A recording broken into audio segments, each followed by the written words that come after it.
एक बार की बात है, एक जंगल के किनारे घास के मैदान में एक सफेद रंग की बकरी अपने 7 बच्चे के साथ रहती थी। उसका एक छोटा सा घर था जिसमें वे सब प्यार से रहते थे। बकरी अपने बच्चे के खाने पीने की व्यवस्था करती और 7 बच्चे जंगल में खेलते, नाचते, गाते, उछलते, कूद मचाते। उनके दिन बड़ी खुशी से गुजर रहे थे। एक दिन बकरी ने देखा कि जंगल में खतरनाक काला भेड़िया वहां आ गया है और उनके बच्चे को खाने की फिराक में है। तब से उसने अपने बच्चों को घर से बाहर निकलना बंद कर दिया। वे सब दिन भर घर में रहते। बकरी अपने बच्चों को हर समय अपनी आंख के सामने रखती। एक दिन बकरी को खाने की व्यवस्था करने बाहर जाना पड़ा। जाने से पहले उसने बच्चों को हिदायत ही, मेरे प्यार बच्चों, घर से बाहर मत निकलना। खतरनाक भेड़िया आसपास ही घूमता रहता है। कोई भी दरवाज़ा खटखटाए तो बिना पूछे दरवाज़ा मत खोलना। ये काला भेड़िया है, इसके काले पैर हैं और इसकी आवाज़ इसक है। ये किसकी पहचान है? दरवाज़ा खटखटाने पर ये ज़रूर देखना। और बकरी चली गई। 7 बच्चों ने घर का दरवाज़ा अच्छी तरह से बंद कर दिया और अपनी माँ के लौटने का इंतज़ार करने लगे।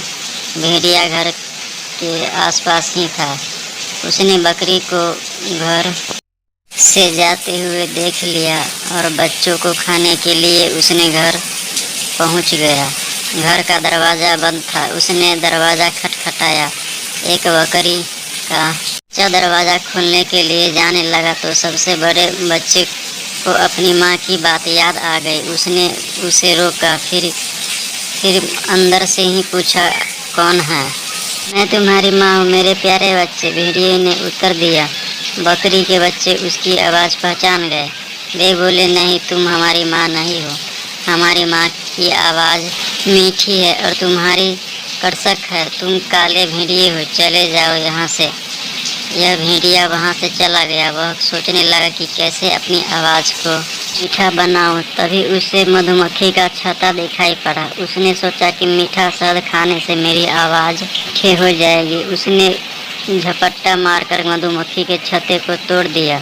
मधुमक्खियाँ उसे काटने लगी। फिर भी इसी तरह उसने शहद खा लिया। शहद खाने से उसकी आवाज़ मीठी हो गई। फिर वह से बकरियां के घर में गया और दरवाज़ा खटखटाने लगा। बकरियां ने पूछा, कौन है आप? भेड़िया मीठी आवाज़ में बोला, मैं तुम्हारी माँ हूँ प्यारे बच्चे, दरवाज़ा खोलो।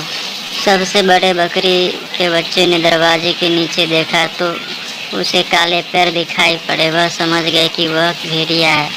वह बोली, तुम हमारी माँ हो, दुष्टी भेड़िया हो। हमारी माँ के पैर सफ़ेद है और तुम्हारे काले। भागो यहाँ से। भेड़िया वहाँ से चला गया और इस बार खुद पर आटा उछलकर आया। आटे के कारण वह सफ़ेद हो गया था। उसने घर का दरवाज़ा खटखटाया और बोला, मेरे प्यारे बच्चों, दरवाज़ा खोलो। देखो तुम्हारी माँ तुम्हारे लिए क्या क्या लाई है। उसकी मीठी आवाज़ सुनने के बाद बकरियाँ के दरवाजे में के नीचे से देखा तो पैर देखे आटे के कारण सफ़ेद हो गए थे। है हमारी माँ आ गई है। बकरी ने सबसे बड़े बच्चे ने कहा, दरवाज़ा खोल दो। बाकी बकरी के बच्चे बोले, लेकिन सबसे छोटे बकरी के बच्चे ने उन्हें रोका कि ये भेड़िया भी हो सकता है। दूसरी बकरियां ने उसकी बात नहीं मानी तो वह अंदर के कमरे में जाकर छुप गया। बकरी के सबसे बड़े बच्चे ने दरवाज़ा खोल दिया और भेड़िया दनदनाते हुए अंदर आए। दुष्टी भेड़िए को देखकर बकरी का बच्चा इधर उधर भागने लगा, लेकिन भेड़िए ने उन्हें निगल लिया। उसे याद ही नहीं था कि बकरी के 7 बच्चे हैं, इसलिए उसने बकरी के सबसे छोटे बच्चे को नहीं ढूंढा और चला गया। कुछ देर बाद बकरी वापस लौटी। घर का दरवाज़ा खुला देख उत्सुक हुआ। वह दौड़कर अंदर पहुंची तो उसे अपने बच्चे दिखाई नहीं पड़ा। वह उन्हें इधर उधर ढूंढने लगी। तब सबसे छोटा बच्चा बाहर निकला और अपनी माँ को सारी बात बताई। बकरी को बड़ा गुस्सा आया। वह भेड़िए के बदला लेने के लिए निकल पड़ी। जंगल में जाने पर उसने देखा कि भेड़िए उसके बच्चे को खाकर एक पेड़ के नीचे आराम से सोया है। उसका मोटा पेट देखकर बकरी समझ गई कि उसने उसके बच्चे को साबुत ही निकल गई है।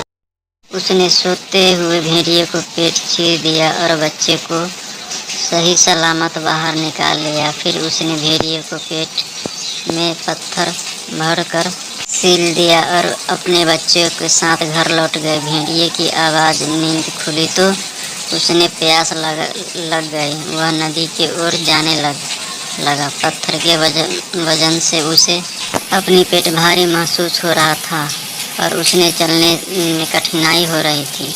फिर भी वह किसी तरह चलकर नदी तक पहुंचा और झुककर पानी पीने पर फिसल गया। वह नदी में जा गिरा और पत्थर के बोझ के कारण वह नदी में के पानी में डूब गया। बकरी और उसके साथे बच्चे खुशी खुशी रहने लगे। इसलिए कहते हैं दोस्तों, बुरे काम का बुरा नतीजा होता है।